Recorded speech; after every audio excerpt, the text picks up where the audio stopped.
আপনারা সকলে গণঅভ্যুত্থানের সঙ্গে কোনো না কোনোভাবে যারা যুক্ত ছিলেন তারা অনেকে এখানে হাজির রয়েছে এবং আমি এখানে আমার অনেক বন্ধু, নিশাদ পুরনো বন্ধু, আমাদের কবি, এছাড়া অনেক তরুণের সঙ্গে পরিচয় হচ্ছে, সাবির, শাকিল, তাদের সঙ্গে পরিচয় হচ্ছে। এটা আমার জন্য ভীষণ আনন্দের এবং খুবই গুরুত্বপূর্ণ কাজ এই সম্পর্কগুলো তৈরি করা। তো আমি প্রথমত যেটা আপনাদেরকে আলোচনা করবো তা হলো কিছু প্রশ্ন, যেমন করে আমি শুনি সকালের কাছে, সেই কিছু প্রশ্ন নিয়ে কিছু আলোচনা করবো এবং এরপরে খুব মনে হয় সবচেয়ে বেশি প্রাণবন্ত হবে যদি আপনারা কিছু প্রশ্ন আমাকে করেন, যেটা আপনারা আমাকে করতে চান। হয়তো আমার লেখা পড়ছেন, আমার কথা দেখছেন, ইউটিউবে দেখছেন, বিভিন্ন গণমাধ্যমে দেখছেন, ফলে তার পরিপ্রেক্ষিতে যেসব প্রশ্নগুলো আপনাদের মনে আসে বা যেগুলো সম্পর্কে আপনারা মনে করেন আরও স্বচ্ছতা দরকার, আরও স্পষ্ট করে ব্যাখ্যা দরকার, আমি চেষ্টা করবো আমরা আলোচনা করতে। আমাদেরকে আবার ঢাকায় ফিরতে হবে আজকে রাতের মধ্যে, তো মোটামুটি আমরা চেষ্টা করবো একটা ভালোভাবে প্রাণবন্ত একটা যেন আলোচনা। প্রথমে আমি ধন্যবাদ জানাবো পাঠচক্র, তাকে ধন্যবাদ জানাবো। আমি জানি না যে পাঠচক্র সম্পর্কে আপনারা কতটুকু বোঝেন।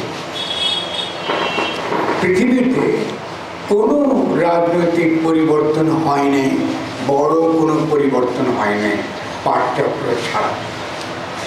তরুণদের এই তথ্যটা জানা দরকার এবং অবশ্যই এবারের যে গণঅভ্যুত্থান ঘটেছে সেখানেও পাঠচক্রের একটা গুরুত্বপূর্ণ ভূমিকা ছিল এবং এখন যাদেরকে নেতৃত্ব স্থানে দেখছেন তারা কোনো না কোনো পাঠচক্রের সঙ্গে যুক্ত। ঠিক তেমনি এরশাদ বিরোধী আন্দোলনের সময়ও অত্যন্ত গুরুত্বপূর্ণ একটা পাঠচক্র ছিল, যেটা সে সময় ছাত্র ঐক্য ফোরাম নামে পরিচিত ছিল। তার অত্যন্ত শক্তিশালী একটা পাঠচক্র ছিল। তরুণদের এরশাদ বিরোধী আন্দোলনে তারা অত্যন্ত নির্ধারণ ভূমিকা রেখেছে। 1969 সালের গণঅভ্যুত্থানের পরে যে স্বাধীনতা আন্দোলনে আমরা যুক্ত হয়েছি, তখনও আরেকটি অত্যন্ত গুরুত্বপূর্ণ পাঠচক্র ছিল, যেটা আপনারা অনেকে হয়তো এখন জানেন না। যারা সে আমলের রাজনীতি পড়াশোনা করেছেন জানেন, তারা খুব ভালো করে জানেন। এটার নাম ছিল নিউক্লিয়ার। সিরাজ আলম খানের নেতৃত্বে ছোট একটা গ্রুপ ছিল যারা বাংলাদেশ সম্পর্কে চিন্তা করত, কোন কৌশলে, কোন নীতির ভিত্তিতে রাজনীতিকে আমরা একটা বিকশিত জায়গায় নিতে পারবো, এটা নিয়ে তারা চিন্তা করেছে। প্রত্যেকটা পাঠচক্রে তার যে রাজনৈতিক স্তর, তার যে বুদ্ধিবৃত্তিক পরিচ্ছন্নতা, তার সঙ্গে আমরা কি অর্জন করেছি তার সম্পর্ক আছে প্রত্যেকটাকে। সেই আমলে যখন বাঙালি জাতিবাদ গড়ে ওঠে, বাঙালির পক্ষে যখন যে লড়াইটা গড়ে উঠছিল, সে সম্পর্কে যে চিন্তাগুলো শেষ হয়েছিল, তারই প্রতিফলন ঘটে পরবর্তীতে আমাদের স্বাধীনতা আন্দোলন। স্বাধীনতা আন্দোলনটা ছিল প্রথমত আমরা যারা বাংলা ভাষায় কথা বলি, বাংলা আমাদের সংস্কৃতি, একই সঙ্গে ইসলাম আমাদের ধর্ম, কিন্তু সেই সময় আমাদেরকে বলা হতো যে বাংলা ভাষা এবং ধর্ম একটা দুটো পৃথক ব্যাপার। এটা পাকিস্তান আমলে শুরু হয়েছিল। যে কোনো আমাদেরকে বলা হয়েছিল উর্দু হবে একমাত্র রাষ্ট্রভাষা। এর বিরুদ্ধে আমাদেরকে লড়াই করতে হয়েছে। এবং কেন এটা হতে পেরেছে এই কারণে, এর আগে আমাদের লড়াইটা কি ছিল? লড়াই ছিল এই দেশের যারা মুসলমান, বিশেষত যারা কৃষক, তাদের জমি ইংরেজ হরণ করে নিয়েছিল পার্মানেন্ট সেটেলমেন্টের নামে, চিরস্থায়ী বন্দোবস্তের নামে। তখন আমাদের লড়াই ছিল মূলত জমির অধিকার ফিরে পাওয়া। আপনারা এখন যেখানে আছেন, এটা সিরাজগঞ্জ, ঠিক না? এটা একটা বড় গঞ্জ ছিল, বড় শহর। আমার মনে পড়ে আমি যখন ছোট ছিলাম তখন আমার বাবার সঙ্গে এখানে এসেছিলাম পাট কিনতে। আমি ছোট ছিলাম যদিও, কিন্তু বিরাট শহরে যায় অতটুকু আবছা কিছু স্মৃতি আমার মনে পড়ে। বিশাল শহর ছিল এবং এটা ছিল প্রধানত যারা ব্যবসায়ীরা ছিলেন, তারা মহাজন এবং ব্যবসায়ী, তারা অধিকাংশ ছিলেন হিন্দু ধর্মাবলম্বী। কৃষকরা ছিল অধিকাংশ মুসলমান ধর্মাবলম্বী। ফলে পার্মানেন্ট সেটেলমেন্ট যখন আসে এদেশে, তখন কি হয়, জমিদার মহাজনরা একটা মধ্যস্বত্ব ভোগী আকারে তারা আসে, এবং যারা কৃষক তারা হয়ে যায় রায়। জমির সত্যিকারের যারা জমির মালিক ইংরেজের চোখে তারা ছিল জমিদার মহাজন, তারাই কর আদায় করত, তারাই ইংরেজকে কর দিত, এবং তাদেরই জমি চাষ করতো আমরা যারা কৃষক রায়, মানে আমাদের জমির কোনো অধিকার ছিল না। পাকিস্তান আন্দোলন ছিল জমির অধিকারের জন্য, যে আমরা জমির অধিকার ফিরে পেতে চাই, কেমন জমিদারি প্রথা বাতিল করার আন্দোলন। আপনারা জানেন শেরবাংলা ফজলুলের নাম শুনেছেন, তিনি খুব গুরুত্বপূর্ণ মানুষ ছিল। তার পেছনে পুরো বাংলা এবং আসাম তার কৃষকরা একত্রিত ছিল। কেন? কারণ আমাদের জমি ছিল না, জমির অধিকার ফিরে যাওয়ার জন্য আমাদের পূর্বপুরুষরা, আমাদের বাপদাদারা লড়াই করেছে। নিশ্চয়ই আপনারা যদি বাড়িতে গিয়ে আমার কথা ওই যারা এখনো বয়স্ক যারা আছেন, বাবা দাদারা যারা জীবিত আছেন, তাদেরকে জিজ্ঞাসা করে তারা করবে। কেমন? তখন জমিদারের বাড়ির সামনে কোনো মুসলমান প্রজা হাঁটতে পারতো না, ছাতা নিয়ে হাঁটতে পারতো না। তাদের যে কাছারি, সে কাছারিতে ঢুকলে তাদেরকে মাটিতে বসতে হতো, যাদের থাকতো, কিন্তু মুসলমানের বসার কোনো অধিকার থাকতো না। এখান থেকে পাকিস্তান আন্দোলন করে উঠেছে। আপনারা অনেকে হয়তো জানেন না, আমরা কিন্তু পাকিস্তান আন্দোলন করেছি। এই প্রথা থেকে, জমিদারি প্রথা থেকে আমরা মুক্ত হতে পারি, আমরা স্বাধীন হতে পারি, এবং আমরা জমির মালিক হতে পারি। তো আমরা জমির মালিক কবে দিতে হয়েছি? আপনাদের পর্চা দেখবেন বাইরে গিয়ে, আপনি জমির দলিল দেখবেন, এটা হয়েছে 1953 সালে। আপনি হিস্ট্রিগুলো জানেন না, এখন তরুণদের ইতিহাস পড়েন। 1953 সালে যখন বেঙ্গল টেনেন্সি অ্যাক্ট হয়, তখনই আপনারা জমির মালিক হয়েছেন। এই জমি বেচা কিনা করতে পারছেন, তখন বেচা কিনা করতে পারছেন।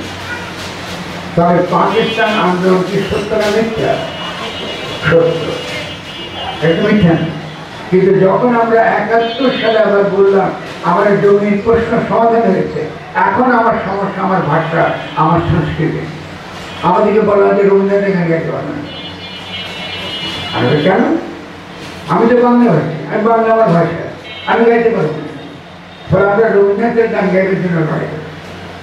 আমরা আপনাদের মধ্যে তখন ছোট ছিল, আমাদেরকে যখন বলা হলো না রবীন্দ্রনাথের গান রেডিওতে প্রচার করা যাবে, আমাদের কেন প্রচার করা যাবে? আমরা যখন আন্দোলন করলাম আপনাদের বলতে আমরা রবীন্দ্রনাথের গান গাইতে চাই। সে সময় রবীন্দ্রসঙ্গীত গাইবার জন্য ছোট ছোট অনেক সংগঠন গড়ে ওঠে, যেমন ছায়ানট একটা, তারা লড়াই করেছে। এবং একটা নতুন মধ্যবিত্ত শ্রেণী গড়ে উঠেছে, যারা কি রুচিশীল, রবীন্দ্রনাথের গান করে, খুব ভালো গান করে, ফলে বাংলা ভাষা তারা আয়ত্ত করে। আমরা যখন আপনার মধ্যে ছোট ছিলাম, আমাদেরও সাধনা ছিল আমরা কি করে ভালো কবিতা লিখবো, কি করে সাহিত্য করব, ভালো উপন্যাস লিখবো, ভালো গল্প লিখবো। কেন? কারণ তখন দেখবেন সে সময় কোনো মুসলমান লেখক ছিল না, খুব কম, অল্প জমিদের ছিল। আমার সরব হোসেনের মতো লোক ছিল, পরবর্তীতে কাজী নজরুল ইসলাম এসেছে, কিন্তু মুসলমান সাহিত্যিক খুব কম ছিল। কারণ তারা শিল্প সাহিত্য শিক্ষায় তারা অগ্রসর ছিল না, তারা পড়াশোনা করত না। তবে এই যে একটা সময়, এর একটা দীর্ঘ লড়াইয়ের ইতিহাস আছে। সেই দীর্ঘ লড়াইয়ের ইতিহাসে সে প্রথম তার জমির অধিকার সে আদায় করে নিয়েছে। এখন আপনারা যারা এখানে আছেন তারা এটা বুঝবেন না। এই পাশে একটা মন্দির আছে, কিসের মন্দির জানেন? শিবকে চেনেন? কারা কারা চেনেন? চিনতে তো কে? তাহলে এই যে শিব মন্দির, শৈব যারা, তারা শিবের মন্দির, শিবের পূজা করেন। যারা শাক্ত তারা শ্যামা পূজা করেন। যারা বৈষ্ণব তারা আবার তাদের ধর্ম তাদের আলাদা। তারা এই বিভিন্ন ধর্মের মানুষ, বিভিন্ন বিশ্বাসী মানুষের এখানে ছিল। আমরা অনেকে ভুলে যাই এখন হিন্দু বলে কোনো ধর্ম ছিল না। শুনতে অবাক লাগে, এখানে কেউ আছেন সনাতন ধর্মে? কেউ আছেন কি সনাতন ধর্মাবলম্বী? এখন নাই। এই অঞ্চলটা একসময় ছিল সনাতন ধর্মাবলম্বী। কেন নাই? কারণ তারা ছিলেন শৈব, কেউ শাক্ত, কেউ গণপত্য, কেউ বৈষ্ণব। কখন থেকে হিন্দু ধর্ম আকারে হাজির হলো ওই ব্রিটিশ আমলে এই হিন্দু মুসলমান ভাগ করার জন্য। কারণ ব্রিটিশরা তারা ছিল খ্রিস্টান, তারা মোহাম্মেদান চিনত, কিন্তু হিন্দুকে তারা চিনত। তো তারা বললো যারা মোহাম্মেদান, মোহাম্মেদানের বাইরে যারা, তারা সকলেই হিন্দু। এই তখন দুটো সম্প্রদায়ের মধ্যে একটা বিভাজন তৈরি হল। কিন্তু আমাদের সংস্কৃতির মধ্যে, আমাদের ভাষার মধ্যে দীর্ঘ একটা সনাতনী ঐতিহ্য আছে। এখন আপনারা যারা এই বাউল ফকিরদের গান শুনেন, দেখবেন যে তার মধ্যে বহু সনাতন ঐতিহ্য, সনাতন সংস্কার, তাদের বিভিন্ন রকম সাংস্কৃতিক দিক আমরা ধারণ করি। আপনাদের এখানে কি বিচ্ছেদ গান হয়? সেটা আপনাকে পছন্দ করেন না অপছন্দ করেন? লোক কম পছন্দ করে না বেশি করে? বেশি কেন করে জানেন? বিচ্ছেদ গান করতে গেছে জানেন, জানেন না? বিচ্ছেদ গান এসে বৈষ্ণবদের কাছ থেকে। কৃষ্ণ রাধাকে ভালোবাসতেন, তিনি ব্রজধাম ছেড়ে উনি মথুরায় চলে গেছেন। ফলে কৃষ্ণের বিরহে কাতর রাধার যে গাথা, রাধাকে কেন্দ্র করে যে গান, এটাকে বলে বিচ্ছেদ গান। ফলে আপনারা তো ইতিমধ্যে সনাতন ধর্মের ঐতিহ্য আপনারা ধারণ করেন। কেমন? এই যে শিব মন্দির, শিবের আরেক নাম কি? মহাদেব। ফকির লালনের গান যখন শুনেন, লালন বলছে যে কিঞ্চিত ধ্যানে মহাদেব, তিনি ধ্যানে ছিলেন, কিঞ্চিত ধ্যানে মহাদেব। তিনি কৃষি কাজের প্রতি, কেন? কারণ তিনি সৃষ্টিকে রক্ষা করেন। আর তিনি কোথায় থাকেন? তিনি থাকেন হিমালয়ে। তিনি যখন হিমালয়ে থাকেন, ফলে এই যে অক্ষরেখা, যেটা মরুভূমি হওয়ার কথা, পুরো বাংলাদেশ মরুভূমি হয়ে যাওয়ার কথা, কিন্তু এই যে মেঘ গিয়ে আঘাত মানে কোথায়? হিমালয়ে। হিমালয়ে যখন আঘাত করে, তখন সেটা নদী হয়ে, বৃষ্টি হয়ে নেমে আসে। এই যে আপনাদের এই নদী তখন প্লাবিত হয়ে যায়, পলি আসে। এই পলিটা কোথা থেকে আসে জানেন? নেপাল থেকে আসে, আপনাদের মাঠে। এটা নিচু জমি ছিল, ধীরে ধীরে হাজার বছর ধরে গড়ে উঠেছে। নেপাল থেকে আসা পানি নিয়ে এসে এখন কি করে আছে? গল্পটা এরকম যে শিবের জটা যখন চিরুনি দিয়ে যখন আচরণ পার্বতী তার স্ত্রী, তখন গুরু গুরু মেঘের আওয়াজ ওঠে। আপনি সেই মেঘের আওয়াজ শুনি বৃষ্টি হয়, সে বৃষ্টি নেমে আসে হিমালয় থেকে, এবং বাংলা শস্য শ্যামলা সুফলা একটা ভূমি গড়ে। তাহলে দেখুন, এই যে আমি গল্প আপনাকে বলছি, এটা কিন্তু একটা জনগোষ্ঠীর গল্প। এখানে ধর্ম নেই, এটা তার গল্প। নানানভাবে এই গল্প বিভিন্নভাবে আছে। শিবের গল্প করেন মানে কিন্তু আপনি হিন্দু হয়ে যাচ্ছেন, এটা আমার গল্প। তেমনি সেমিটিকদের আরেকদের গল্প আছে, আদম হাওয়ার গল্প আছে, নবী রাসূলের গল্প আছে। সবই যে কোনো জনগোষ্ঠী যখন আরো বৃহত্তর একটা পৃথিবীতে বৃহত্তর কোনো ভূমিকা রাখে, তখন তাকে সবার আগে তাকে কি মনে রাখতে হয়? তাকে তার স্মৃতি, তার গল্প, তার পুরাণ মনে রাখতে হয়। সে যখন তার স্মৃতি ভুলে যায়, তার যখন পুরাণ ভুলে যায়, এরা কখনো শক্তিশালী রাজনৈতিক জনগোষ্ঠী হতে পারে না। এদের একমাত্র দুর্দশা তার গোলাম হয়ে যায়। তাদের গর্ব করবার কিছু নেই, তাদের নিজেদের কোনো গল্প নেই। ফলে যদি তাদের নিজেদের কোনো গল্প না থাকে, তাদের নিজেদের কোনো সংস্কৃতি না থাকে, তাদের নিজেদের কোনো ঐতিহ্য না থাকে, তার মানে তাদের আসলে একটা রাজনৈতিক জনগোষ্ঠী হওয়ার কোনো শক্তি, আত্মিক শক্তি নাই। তারা কখনো কোনো জনগোষ্ঠী হতে পারে না। পৃথিবীর যেখানে যান, তারা তাদের স্মৃতি, তাদের ইতিহাস, এবং আমি সেই ইতিহাসের দ্বন্দ্ব, হিন্দু মুসলমান দ্বন্দ্ব কেন কলোনিয়াল সময়ে অগ্নিবেশে আগুনে গড়ে উঠেছিল, এই দ্বন্দ্বগুলো তারা ওই সময় আমরা ভুলে গেছি যে কেন এই দেশ ভাগ হয়েছে, কেন আমরা ধর্মের ভিত্তিতে এই পাকিস্তান হলাম আর আমাদের সঙ্গে একইভাবে ভাগ হয়ে আজকে ভারতের এটাও ধর্মের ভিত্তিতে ভাগ হয়েছে। 1947 সালে ভারতও একটা হিন্দুত্ববাদী রাষ্ট্র আকারে গড়ে উঠেছে, তার রূপটা এখন আপনারা দেখছেন। যদি ইতিহাস মনে না রাখেন তাহলে বুঝবেন না, সামনে আপনার সামনে অনেক বড় বিপদ আসে। কারণ ভারত আপনার শত্রু, মায়ানমার আপনার শত্রু। আপনাকে রোহিঙ্গাদের মেরে তাড়িয়ে দিয়েছে, তারা এখন কোথায় আছে? বাংলাদেশে আছে। আপনারা গাজার কথা ভাবেন, কিন্তু আপনারা ইতিমধ্যেই গাজা হয়ে আছেন। এটা মোকাবেলা করবেন কেন? আপনি কি বাংলাদেশ রক্ষা করতে পারবেন? পারবেন? ৭১ যারা যুদ্ধ দেখেন নাই, আমাদের অনেক বড় কত লোক মারা গেছে, ঠিক আছে? সরকারি হিসাব ৩০ লাখ, বাদ দিন আমাদের ৩-৪ লাখ তো মারা গেছে। আমরা তো চোখের সামনে যখন হেঁটেছি তখন তো রাস্তায় রাস্তায় লাশ দেখেছেন, লাশ টুকরে দেখেছি আমরা। তাহলে তরুণরা এই যে করুণ ইতিহাস, এই করুণ ইতিহাস তারা জানে না। তারা গল্প শুনেছে, তাদের গল্প আওয়ামী লীগের বানানো গল্প, আওয়ামী লীগের বানানো গল্প। এই বানানো গল্পটা ভারতের এবং দিল্লির পক্ষে এই গল্পগুলো বলা হয়েছে। এই গল্প থেকে মুক্তি পেতে আমাদেরকে 50 বছর লেগেছে, ঠিক আছে? এটা মনে রাখতে হবে। আবার যদি আগামী দিনে বাংলাদেশে একই যুদ্ধ হয়, এই যুদ্ধটা শুধু পাকিস্তান একা করবে না, এবার আসবে দিল্লি, এর সঙ্গে আসবে মায়ানমার। আপনি কি পারবেন যুদ্ধ করতে? আপনি কি তৈরি? আপনি কিছু জানেন না।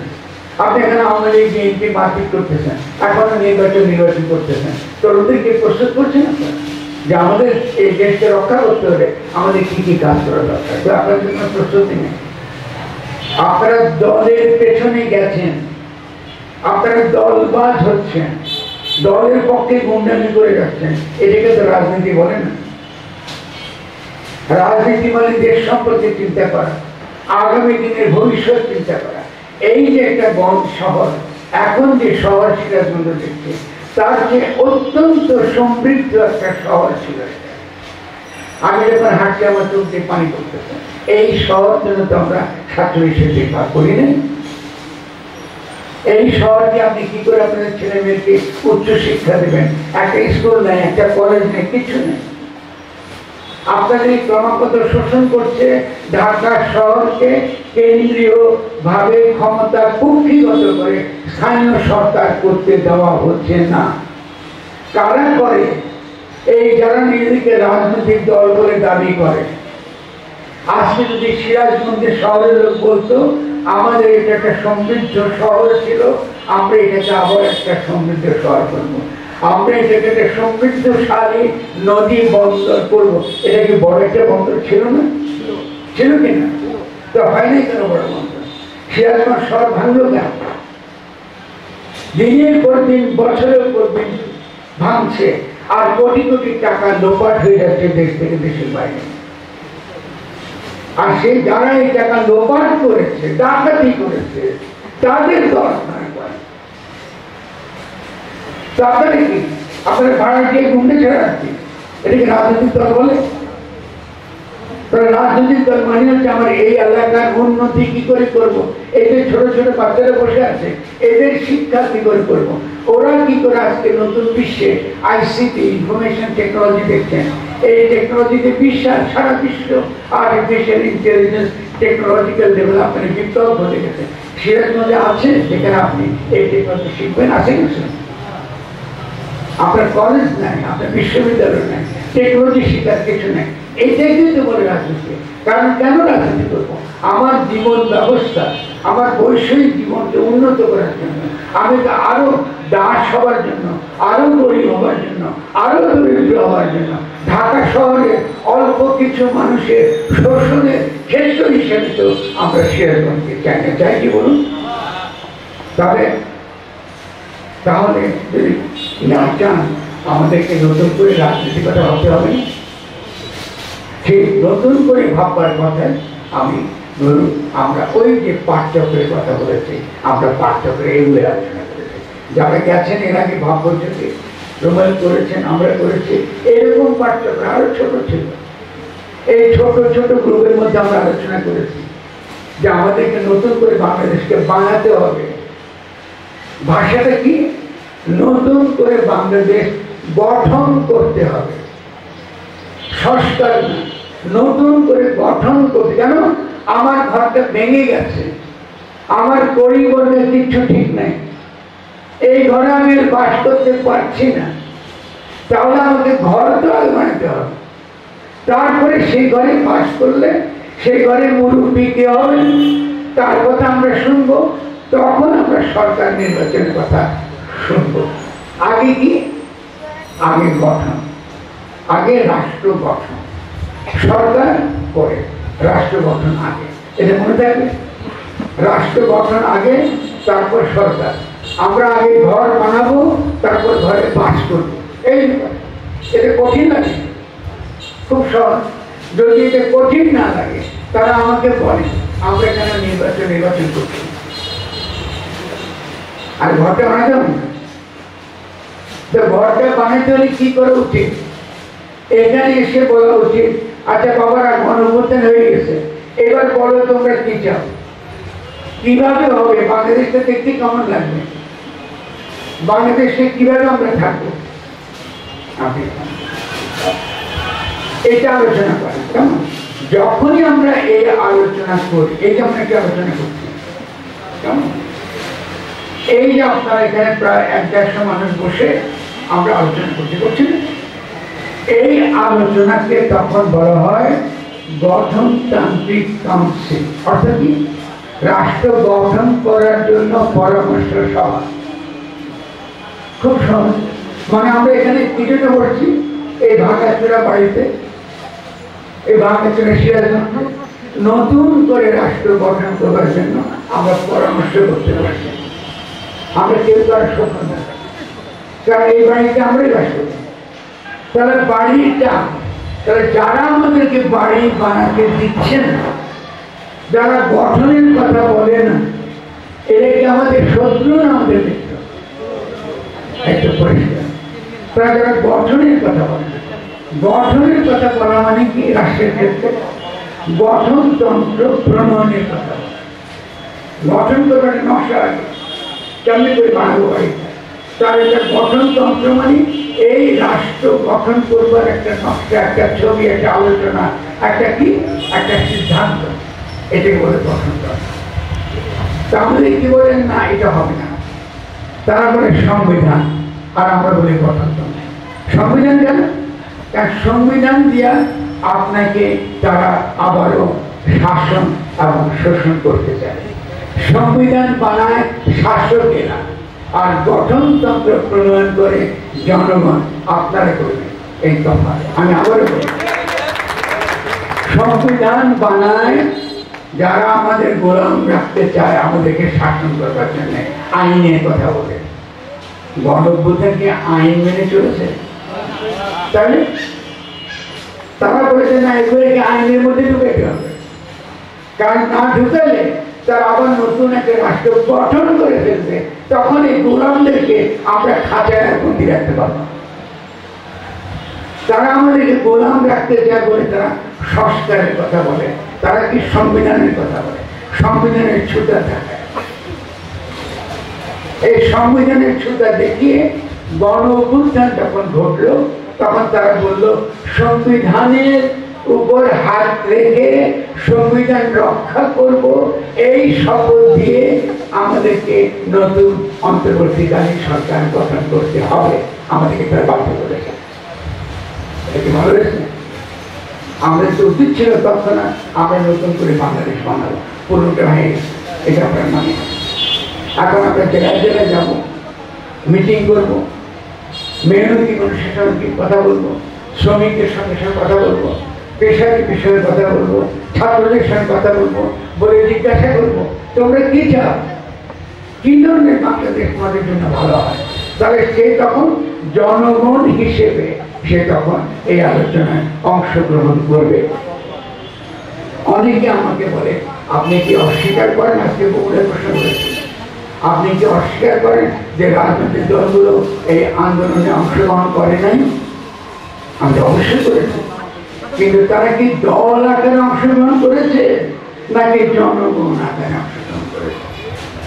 তারা তো জনগণ আকারে অংশগ্রহণ করেছে। দল আকারে যদি করতো তাহলে তো এখন বিএনপি ক্ষমতা থাকতো। যদি দল আকারে বিএনপি আমাদের কথা শুনতো তাহলে বিএনপি তো ক্ষমতা থাকতো। বিএনপি তো দল আকারে করে না, কারা করেছে? বিএনপি সেই সকল কর্মীরা যারা দেশকে ভালোবাসে, বিএনপি সে কর্মীরা যারা হামলা মামলার অধীনে থাকে।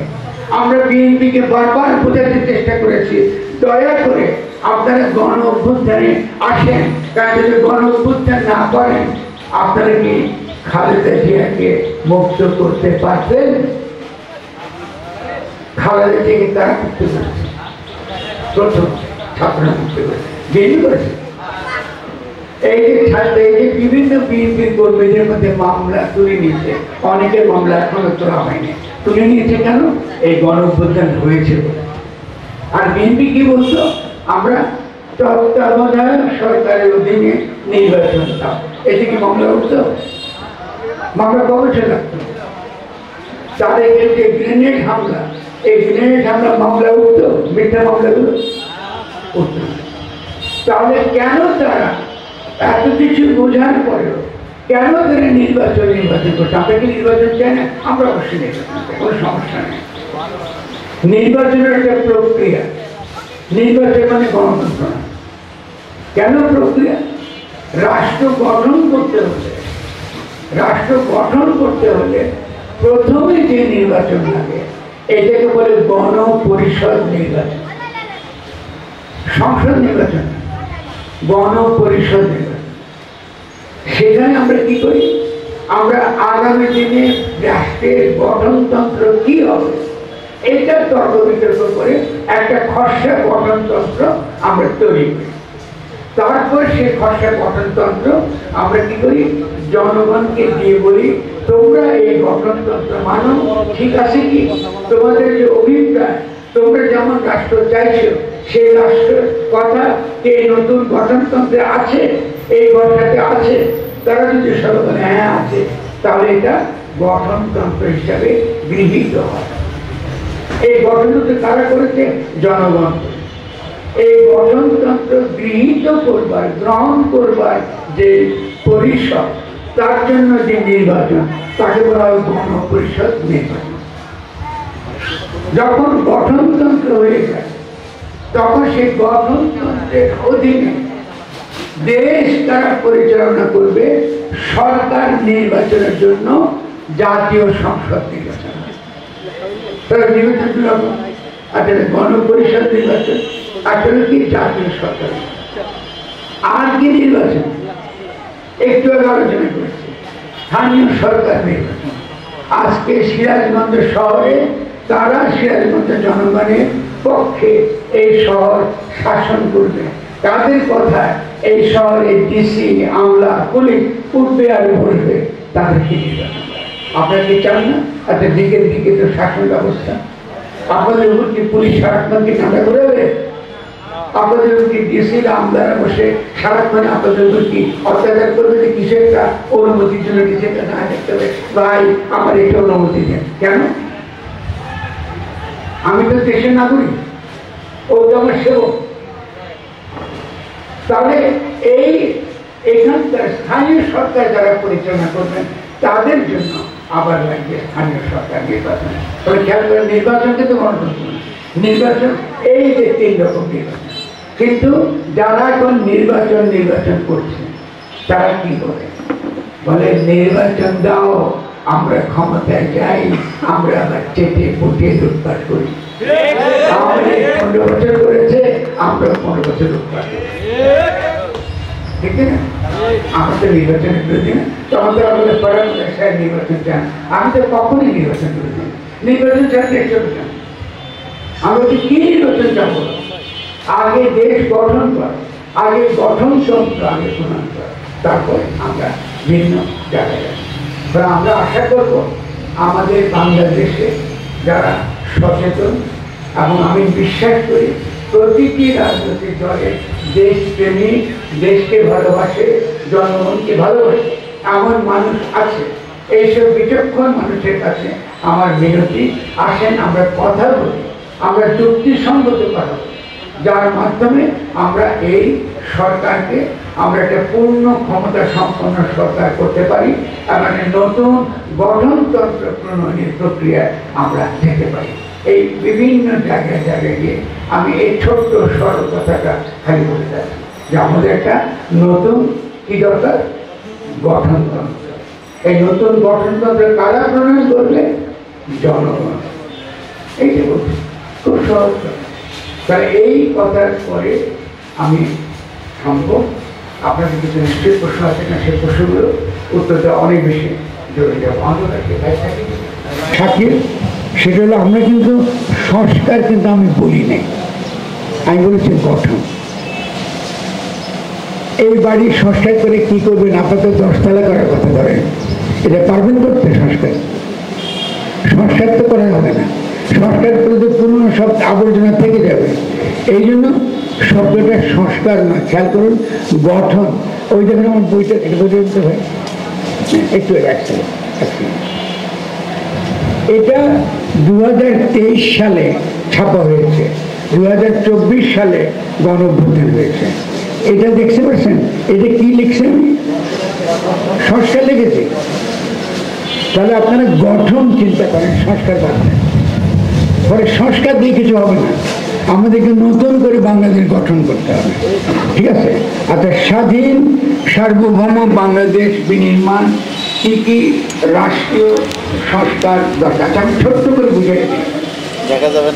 আমরা যখন নতুন করে বাংলাদেশ গঠন করে কথা বলছি তখন খেয়াল করতে হবে আমরা কিন্তু জনগণকে শক্তিশালী, জনগণকে সার্বভৌম করবার কথা বলছি, রাষ্ট্রকে না।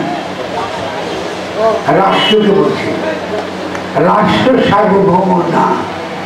একসময় রাষ্ট্র সার্বভৌম ছিল, এখন 80 দশকের পর থেকে পৃথিবীর কোথাও রাষ্ট্র সার্বভৌম না, এমনকি মার্কিন যুক্তরাষ্ট্র। রাষ্ট্র এখন নিয়ন্ত্রণ করে কর্পোরেট, আরো বড় বড় চোর ডাকাত, আন্তর্জাতিক লুটেরা, মাফিয়া শ্রেণী। রাষ্ট্র তাদের কাছে লুটপাটের হাতিয়ার। আমাদেরকে কি করতে হবে? আমাদেরকে করতে হবে নতুন জনগোষ্ঠী, নতুন রাজনৈতিক জনগোষ্ঠী গড়ে তুলতে হবে। ফলে নতুন রাজনৈতিক জনগোষ্ঠী হিসেবে আমাদেরকে গঠন করতে হবে। সেখানে রাষ্ট্র হবে জনগণের হাতের হাতিয়ার, আর এখন রাষ্ট্র হচ্ছে কর্পোরেট শক্তির হাতে হাতিয়ার। দুটো আলাদা। রাষ্ট্র হতে হবে জনগণের হাতের হাতিয়ার, যেন আমরা রাষ্ট্র দ্বারা, আইন দ্বারা, প্রশাসনিক ব্যবস্থা দ্বারা, রাষ্ট্রের নীতি দ্বারা জনগণের স্বার্থ রক্ষা করতে পারি। আর এখন যে রাষ্ট্র, যদি আপনি রাষ্ট্রের সার্বভৌমত্বের কথা বলেন তখন এর মানে দাঁড়াবে ওই যে লুটেরা মাফিয়া শ্রেণী রাষ্ট্রকে যেমন করে ব্যবহার করে তেমনি করে ব্যবহার করে যাওয়া। এই যে ধারণাটা দিলাম, এই ধারণাটার একটা সহজ একটা ভাষা আছে, এটাকে বলে গণ সার্বভৌমত্ব। মুখস্থ থাকবে, একটু কঠিন কিন্তু মুখস্থ রাখবে। শব্দ হলো গণ সার্বভৌমত্ব। ইংরেজিতে এটাকে বলা হয় পপুলার সভরেন্টি, মানে জনগণের সার্বভৌমত্ব। জনগণের অভিপ্রায়ের পরম অভিব্যক্তি হিসেবে যখন রাষ্ট্র গঠিত হয় এটাকে বলা হয় গণ সার্বভৌমত্ব। তাহলে আমাদের কি জন্য লড়াই করছি?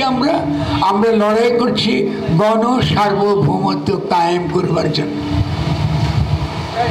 জনগণ সার্বভৌম, এই সত্য প্রতিষ্ঠা করবার জন্য আমরা সংগ্রাম করছি। এটা মনে রাখতে হবে।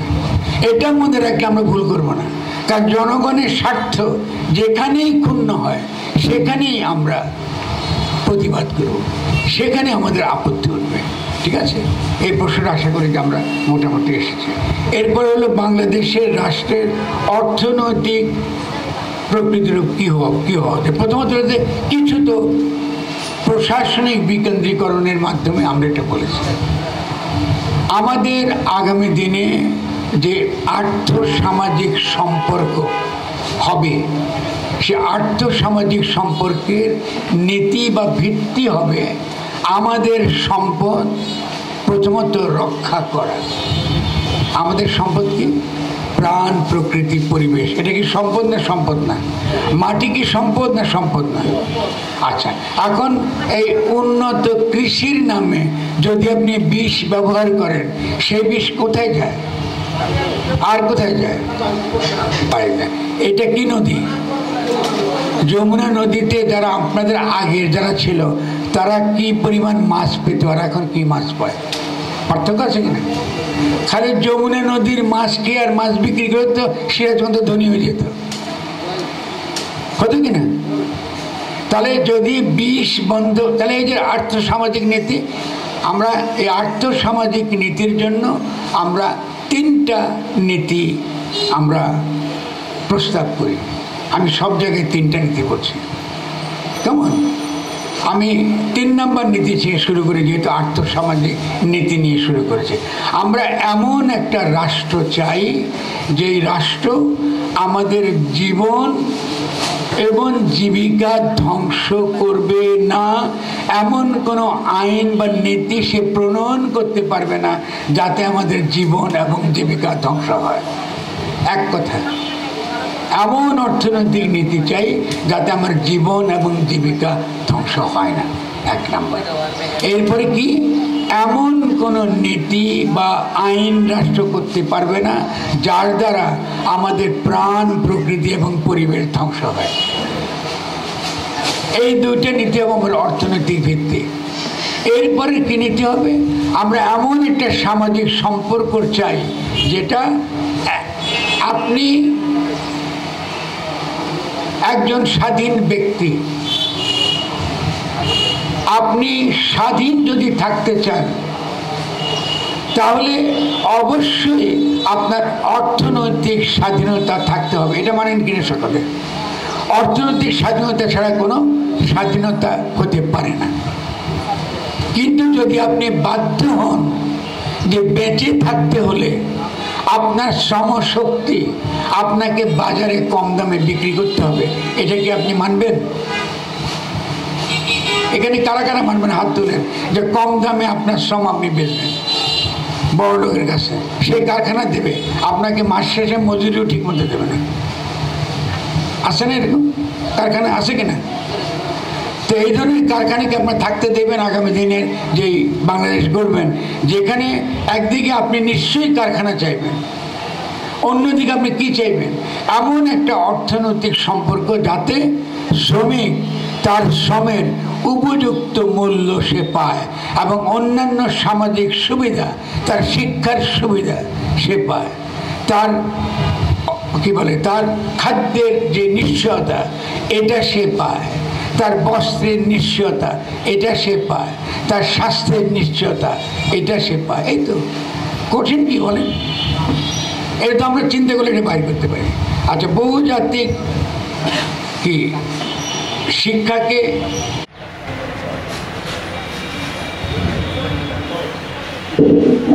দ্বিতীয় প্রশ্নটা হচ্ছে বহুমাত্রিক শিক্ষাকে কিভাবে একমুখী বিজ্ঞান ও উচ্চ শিক্ষা করা যায়?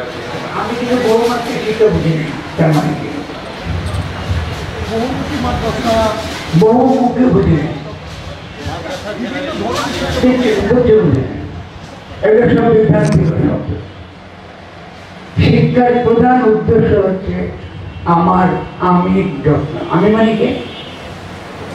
এই যে কথা বলছে, যে চিন্তা করে, যে বুদ্ধিবৃত্তি করে চিন্তা করে, যে ভালো চিন্তা করে, তার যত্ন করে। আমার আমির যদি যত্ন না করি তাহলে আমি ভুলভাল চিন্তা করব। তাহলে শিক্ষার প্রথম উদ্দেশ্য হচ্ছে আমার আত্মিক উন্নতি, আমার আত্মিক বিকাশ, আমার বুদ্ধিবৃত্তিক বিকাশ, আমার জ্ঞান কাণ্ডের বিকাশ। 1 নম্বর বহুমাত্রিক বলে কিছু না, এগুলো বিদেশ থেকে শিখতে হবে, অনুবাদ করে করে। 2 নম্বর কি শিক্ষা? 2 নম্বর হচ্ছে যে দক্ষতা অর্জন। উৎপাদনের দক্ষতা অর্জন। বিদেশে উৎপাদনের দক্ষতা অর্জন করে কোথায়? যেখানে উৎপাদন হয়। আপনি যদি কোনো সত্যিকারের জ্ঞান অর্জন করতে চান, তাহলে যে কারখানা উৎপাদন করে, যাদের সেই স্কিল দক্ষতা আছে, ওখানে তো শিক্ষাটা হতে হবে নাকি? তাহলে ইঞ্জিনিয়ারিং স্কুল বলে কিছু নাই, প্রত্যেকটা কারখানায় হবে এক একটা স্কুল, প্রত্যেকটা জায়গায় হবে এটা বিশ্ববিদ্যালয়। কৃষকের বিশ্ববিদ্যালয় হবে জমিতে, মাঠে, সে যেখানে কাজ করে। এরকম কি আছে বিশ্ববিদ্যালয়? আছে, আপনি টিভি জানতে কিনা আছে। কৃষক নিত্যদিন সে আবিষ্কার করে, এটা তার ল্যাবরেটরি, সেটা সারাদিন কৃষি নিয়ে কাজ করে। তাহলে তাকে বাদ দিয়া আমরা কি করতেছি? কিছু লোককে বসাই দিচ্ছি, সে কোনোদিনও গ্রামে যায় না, কিছু কি জানো, ও একটা ডিগ্রি নিয়ে আসছে বিদেশ থেকে, এটার জন্য কি করবো? এটা কেউ ধুয়ে খাবো? তাহলে আমাদেরকে পুরো শিক্ষা ব্যবস্থা একটা পুনর্গঠন দরকার। সেখানে নীতি হবে খুব সহজ। যে প্রথম নীতি হচ্ছে আমাদের আর্থিক এবং বুদ্ধিবৃত্তিক বিকাশ, 1 নম্বর। 2 নম্বর, আমরা দক্ষ মানব সম্পদ আকারে গড়ে তোলবার জন্য দ্রুত শিক্ষা পাওয়া। এই ব্যাপারে আমার একটা ছোট প্রস্তাব আছে। আমি বলি যে আমাদের যেহেতু জাতীয় নিরাপত্তা অত্যন্ত বিপজ্জনক অবস্থায় রয়েছে, তাহলে আমাদের উচিত হবে ইন্টারমিডিয়েট পাস করার পরে প্রত্যেকটি সক্ষম যুবককে 2 বছরের জন্য সেনাবাহিনীতে শিক্ষা এবং প্রশিক্ষণ দেওয়া, এবং এটা হতে হবে বৃত্তির দ্বারা। এটা সে বৃত্তি পাবে, বেতন না, বৃত্তি, যেন তার গরিব বাবা মাও এই জন্য উপকৃত হয়। তাহলে আমরা এই যে এত তরুণ যে জনসম্পদ, এদেরকে মানব সম্পদে পরিণত করতে আমাদের 3 থেকে 5 বছর লাগবে না। এবং একটা ইউরোপ বা চীন বা যে কোনো উন্নত দেশের মতো হতে আমাদের 5 থেকে বড় জোর 7 বছর লাগা উচিত না, 3 থেকে 5 বছর লাগে। আমরা প্রথম যদি 2 বছরও যদি সময় পাই, তারা বেরিয়ে আসবে কয়েক হাজার যে ছেলে, এরা নতুন ধরনের নেতৃত্ব দেবে বাংলাদেশকে। শুধুমাত্র শিক্ষা, কারিগরি শিক্ষা, বুদ্ধিভিত্তিক শিক্ষার ক্ষেত্রে নয়, এমনকি সামরিক শিক্ষার ক্ষেত্রে। এটাকে বলা হয় গণপ্রতিরক্ষা ব্যবস্থা। একটু মনে রাখবে শব্দটা। পুরনো চিন্তা বাদ দিতে হবে, পুরনো চিন্তা দিয়ে কিছু করতে হবে। ঠিক আছে,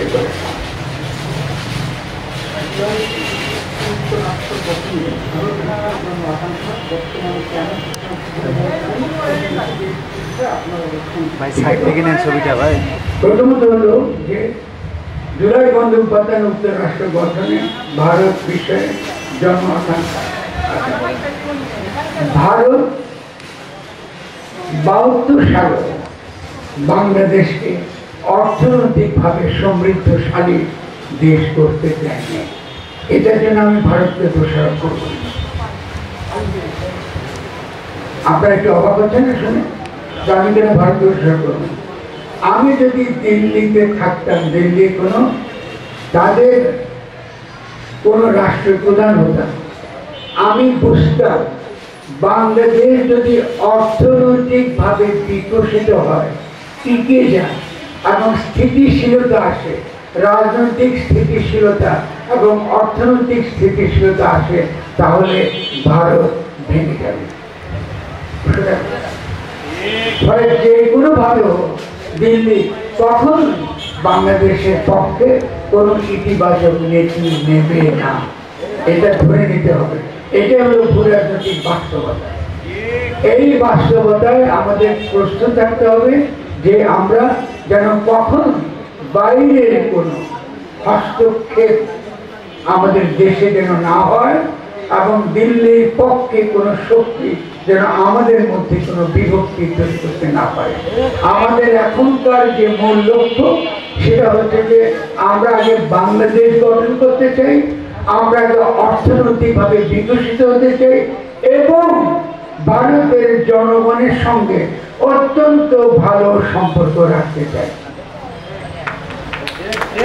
যদি ভালো সম্পর্ক রাখি আর আমাদেরকে যদি ভারত কোনো ডিস্টার্ব না করে, তাহলে ডক্টর ইউনূস যে কথা বলেছেন, নর্থ ইস্টের প্রত্যেকটা জনগোষ্ঠী বাংলাদেশের দ্বারা উপকৃত হবে, তিনি ঠিক কথা বলেছেন।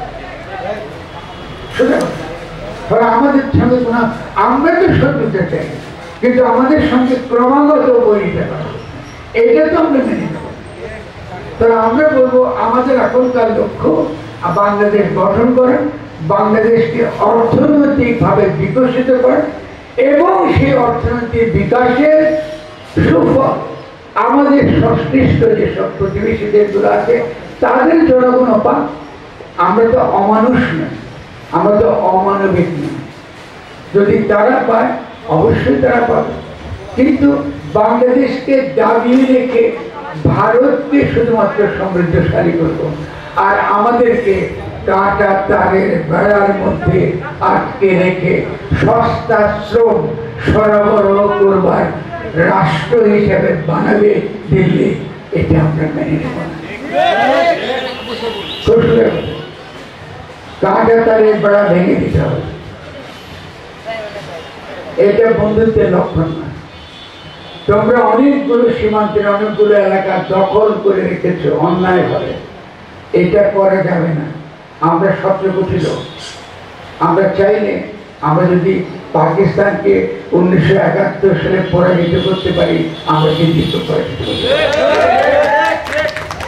ফলে দয়া করে বাঘের বাচ্চাদের ঘুম থেকে টাকা নেন না। যেমন আপনারা তো শেখ হাসিনাকে রাখতে পারেন না এত কিছুতে, তিনি পালিয়ে এরা গেছেন আপনার ওখানে, ফেরত দিতে হবে আজকেও কাজে। ওগুলো নিয়ে ভাবেন এবং ভাবেন কি করে আমাদের সঙ্গে একটা সুসম্পর্ক আমরা করতে পারি, এটা নীতিগত ভাবে হবে। আমরা সুসম্পর্ক চাই, ঠিক আছে না?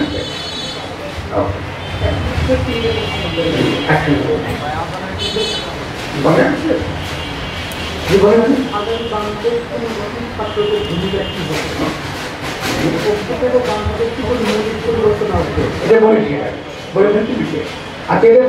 ছাত্রদের শুরুতে বলেছি। আচ্ছা, আপনার এখানে নাম হয়েছে জনপাঠ, পাঠ চক্র কি নিয়মিত করেন?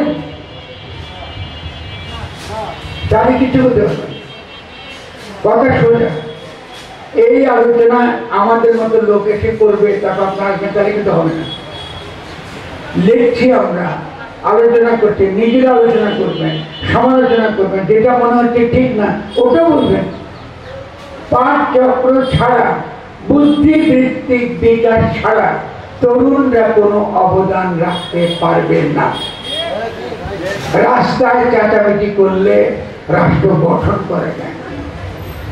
রাস্তায় একসঙ্গে দল বেঁধে ডাকাত তাড়ানো যায়। বাড়িতে ডাকাত করছে গ্রামে, ডাকাতকে যখন তাড়াতে যাবেন একসঙ্গে দলবদ্ধ হয়ে ডাকাতের বিরুদ্ধে লড়াই করা জরুরি। এটা শেষ হয়েছে, এখন এসেছে রাষ্ট্র গঠন করবার কর্তব্য। এখন পড়াশোনা করতে হবে, বুদ্ধিবৃত্তিক চর্চা করতে হবে, রাষ্ট্র কাকে বলে বুঝতে হবে, সরকার কাকে বলে বুঝতে হবে, গঠনতন্ত্র কাকে বলে বুঝতে হবে, রাজনীতি কাকে বলে বুঝতে হবে, রাজনৈতিক দল কাকে বলে বুঝতে হবে। আন্দাজে কথা বললে চলবে। এখন আসুন আমরা এরপরে এটা বলে চাই।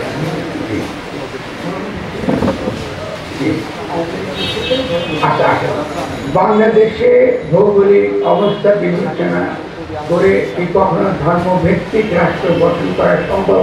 হ্যাঁ, সম্ভব। আধুনিক রাষ্ট্র ধর্মভিত্তিক রাষ্ট্র।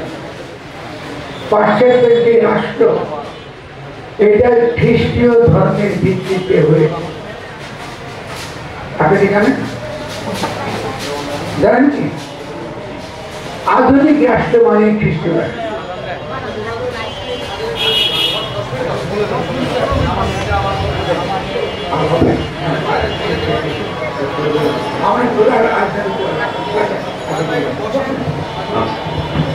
আমরা আজান এবং নামাজের বিরতি রেখে কিছুক্ষণ পরে শুরু করব।